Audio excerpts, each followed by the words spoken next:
का live in relation. Neha खुले विचारों वाली लड़की थी। अरे नेहा, क्या दिन में सोती है? ससुराल में ऐसा नहीं चलेगा, वहां तो काम करना पड़ेगा। काम जितना काम होगा कर लूंगी माँ, पर अगर कोई ये कहे कि सारा आराम छोड़कर सिर्फ काम ही करना है तो ना भी ना, मुझे नहीं करनी शादी। अरे कैसी बात कर रही हो? अच्छा चलो जाकर नहा लो, मैं नाश्ता लगा देती हूँ, फिर तुम्हें कॉलेज भी तो जाना है। नेहा कॉलेज के लिए निकल जाती है। वो सोचने लगती है कि ससुराल में वो कैसे मैनेज करेगी। क्या हुआ नेहा, परेशान लग रही हो? अरे यार, तू तो मुझे जानती है ना, मुझे अपनी लाइफ बिल्कुल परफेक्ट चाहिए, लेकिन लग नहीं रहा लोग मानेंगे। यार कहीं मेरी शादी ऐसे घर ना हो जाए जहां मेरी जिंदगी ही नरक हो जाए। अरे मैंने ना कल एक इंग्लिश फिल्म देखी थी, उसमें भी कुछ ऐसी ही समस्या थी हीरोइन की। अच्छा, तो फिर क्या किया उसने? उसने तो अपने होने वाले पति से साफ साफ कह दिया कि वो पहले उसके घर कुछ दिन तक बिना शादी के रहकर देखेगी, और अगर ठीक लगा तो ठीक, वरना तेरे मेरे रास्ते अलग। अरे हाँ यार, ये तो बिल्कुल सही आइडिया दे रही है तू मुझे। चल मैं तो चली, थैंक्स यार, तूने मेरी प्रॉब्लम सॉल्व कर दी। ये बोलकर नेहा खुशी खुशी वहां से निकल जाती है, लेकिन पीछे से उसकी सहेली कहती है, अरे नेहा, नहीं नहीं कुछ नहीं सुनना मुझे। ये बोलकर वो वहां से चली जाती है। हे भगवान, पूरी बात सुने बिना ही चली गई। अरे वो तो विदेशी फिल्म थी, वहां सब चलता है, लेकिन ये तो भारत है, सभ्यता और संस्कारों वाला देश, जहां शादी से पहले लड़की को ससुराल में नहीं रखा जाता। खैर, नेहा मस्त होकर घर आती है।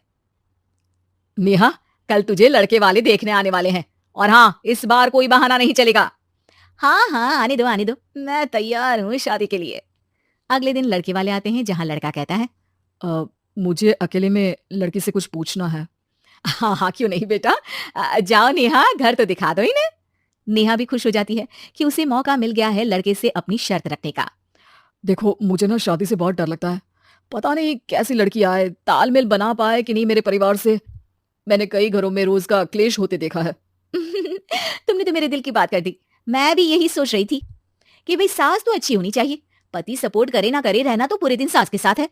लेकिन मेरे पास ना इसके लिए एक बहुत अच्छा आइडिया है। अच्छा, कैसा आइडिया?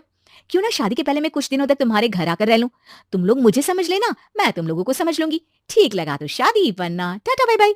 क्यों? लड़के को नेहा की बात में दम लगता है। वो घर के सभी लोगों के सामने नेहा की बात रखता है। अरे पागल हो गई है क्या? ये कैसी शर्त है? अरे शादी से पहले मैं क्यों तुझे किसी और के घर भेजूंगी रहने? अरे लड़की के ख्याल तो 20 साल आगे के हैं, इतनी भी खुले विचारों वाली लड़की नहीं चाहिए हमें। अरे माँ, क्या बुरा और गलत बोल रही है ये? रहना तो हम दोनों का है ना, कल को कोई परेशानी आई तो तुम सब तो ये बोलकर निकल जाओगे कि जिंदगी तुम लोगों को ही निभानी है, तुम लोगों को जो करना है करो। तब क्या करूंगा बताओ? सबके समझाने पर वो लोग मान जाते हैं। वाह, मैं 2-3 दिनों में पैकिंग कर लूंगी, तो आकर मुझे ले जाना। और नेहा पहुंच जाती है विशाल के घर। आओ आओ, ये रहा तुम्हारा कमरा। इस घर में तुम एज अ गेस्ट रहो, लेकिन माँ तुम्हें बहू की तरह ही ट्रीट करेंगी, और तुम भी उन्हें सास की तरह ही रखना। बस फिर क्या था, शुरू हो जाता है लिव इन सास बहू का ड्रामा। अरे चाय तो बना दे बहू। जी सासू माँ, अभी लाई। नेहा चाय लेकर आती है कि बस चाय लेकर आई हो, इसके साथ पकोड़े भी ले आती। लेकिन आपने तो बताया ही नहीं कि आपको चाय के साथ पकोड़े भी चाहिए। हाँ हाँ, अब तो पता चल गया ना। रात को खाना खाने के बाद नेहा किचन में खटर पटर कर रही होती है। क्या हो रहा है वहां नेहा? माँ जी, मैं ना रात को अदरक वाली चाय पीकर सोती हूँ, ये मेरी आदत है। अच्छा, तो जरा मेरे लिए भी बना देना। दोनों सास बहू रात को चाय पीती हैं। अगले दिन, नेहा, मैं मंदिर जा रही हूँ, मेरी साड़ी निकाल कर बेड पर रख दे। नेहा सास के लिए साड़ी निकाल कर रख देती है। वो देखती है कि उसके आने के बाद से सास ने घर का कोई भी काम करना छोड़ दिया है। यार मैं क्या करूं, ऐसा ससुराल तो मुझे नहीं चाहिए था जिसमें मैं ही सारा काम करूं। मैं तो ऐसा घर चाहती हूँ जहां सास और बहू दोनों मिलकर किचन में काम करें। हे भगवान, रात को चाय पी ली, पेट में गैस बन गई, अब तो चला भी नहीं जा रहा है। मुझे तो ऐसी बहू चाहिए जो हेल्थ के प्रति कॉन्शियस हो, क्योंकि वो ठीक रहेगी तभी तो मैं ठीक रहूंगी। दोनों समझ जाती हैं कि वो लोग एक दूसरे के लिए नहीं बने हैं।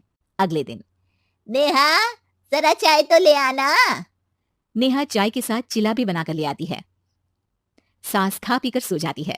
अगली सुबह, तेरी बुआ सास आ रही है, उसे मैंने तेरे बारे में बताया है। तभी वहां गंवार से एक महिला आ जाती है। चलो यहां से निकलो, कुछ नहीं है खाने के लिए, जाओ।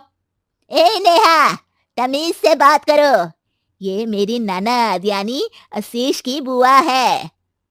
हाय रे दैया, इतनी अकड़ वाली लड़की, अरे यही है ना जो शादी से पहले ही आकर बस गई है यहाँ पर। बस नहीं गई हूँ, बसना है या नहीं ये डिसाइड करने आई थी, लेकिन इन लोगों के रिश्तेदार इतने गंवार हैं, तो मैं तो ना कर रही इस घर में शादी। और भाभी, और क्या कमी थी हमारे आशीष में जो आपने ऐसी लड़की की शर्तों को मान लिया? अरे वो तो आशीष के कहने पर मैं झुक गई, वरना ऐसी लड़की को तो मैं घर में घुसने भी ना दूं।